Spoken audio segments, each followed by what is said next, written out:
स्वागत है आपका हमारी इस रोचक पौराणिक कथा में। आज हम आपको सुनाएंगे शर्मिष्ठा, देवयानी और ययाति की एक अनोखी और दिलचस्प कहानी, जो न केवल प्रेम और रिश्तों की उलझनों को दर्शाती है, बल्कि उनमें छिपी है जीवन की गहरी सच्चाइयाँ।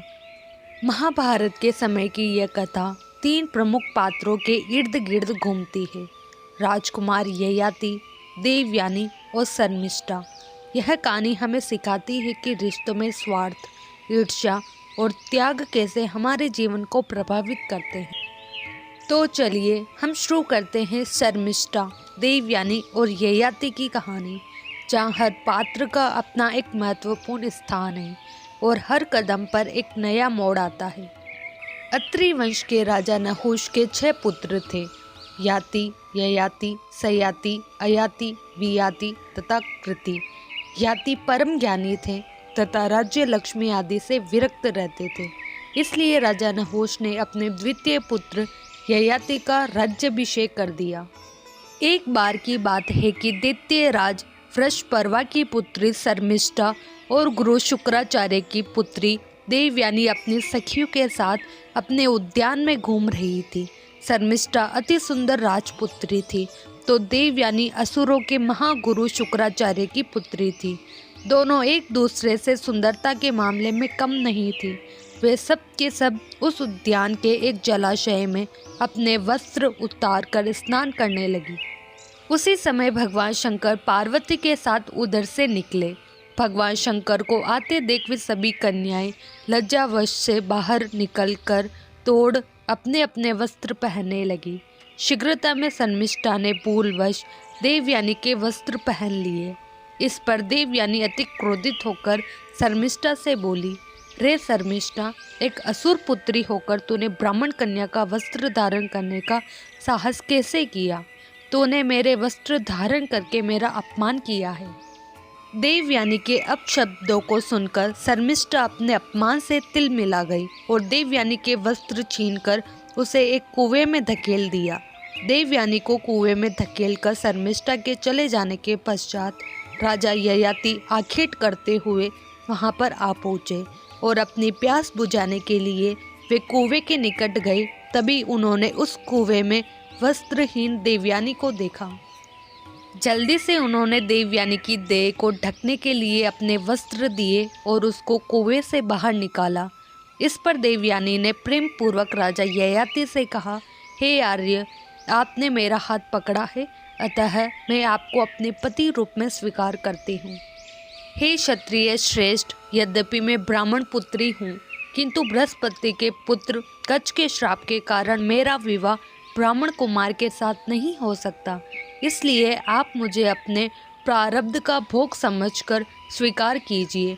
ययाति ने प्रसन्न होकर देवयानी के इस प्रस्ताव को स्वीकार कर लिया। देवयानी वहां से अपने पिता शुक्राचार्य के पास आई तथा उनसे समस्त वृतांत कहा।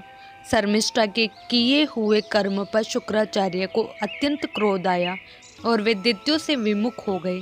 इस पर द्वितीय राज वृषपर्वा अपने गुरुदेव के पास आकर अनेक प्रकार से मनोन्वल करने लगे।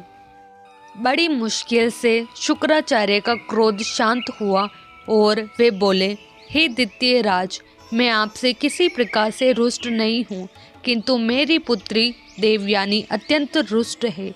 यदि तुम उसे प्रसन्न कर सको तो मैं पुनः तुम्हारा साथ देने लगूंगा। वृषपर्वा ने देवयानी को प्रसन्न करने के लिए उससे कहा, हे पुत्री, तुम जो कुछ भी मांगोगी मैं तुम्हें वह प्रदान करूंगा। देवयानी बोली, हे द्वितीय राज, मुझे आपकी पुत्री शर्मिष्ठा दासी के रूप में चाहिए।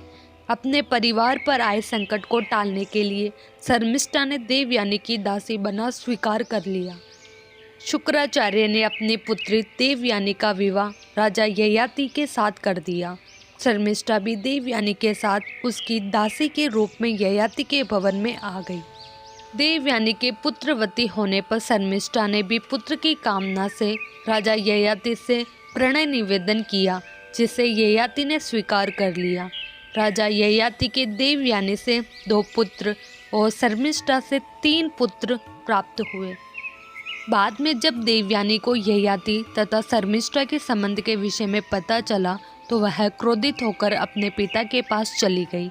शुक्राचार्य ने राजा ययाति को बुलवाकर कहा, रे ययाति, तू स्त्री लंपट है, इसलिए मैं तुझे श्राप देता हूँ, तू तत्काल वृद्धावस्था प्राप्त हो। उनके श्राप से भयभीत हो राजा ययाति डिगमिगाते हुए बोले, हे दैत्य गुरु, आपकी पुत्री के साथ विषय भोग करते हुए अभी मेरी तृप्ति नहीं हुई है। इस श्राप के कारण तो आपकी पुत्री का भी अहित है। तब कुछ विचार करके शुक्राचार्य जी ने कहा, अच्छा, यदि कोई तुझे प्रसन्नतापूर्वक अपनी यौवनावस्था दे तो तुम उसके साथ अपनी वृद्धावस्था को बदल सकते हो। इसके पश्चात राजा ययाति ने अपने ज्येष्ठ पुत्र से कहा, वत्सल यदु, तुम अपने नाना के द्वारा दी गई मेरी इस वृद्धावस्था को लेकर अपनी युवावस्था मुझे दे दो।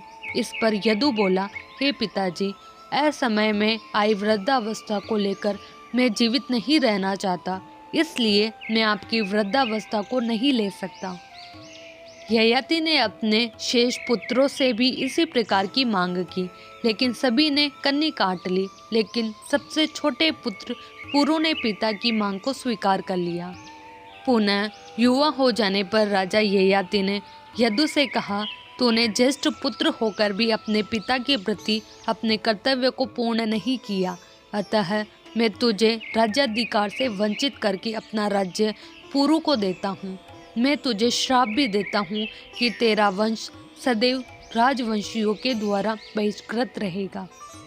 तो ययाति की कहानी ने हमें यह सिखाया है कि मनुष्य को भौतिक सुखों के पीछे न भागकर अपने कर्तव्यों और नैतिकता के मार्ग पर चलना चाहिए।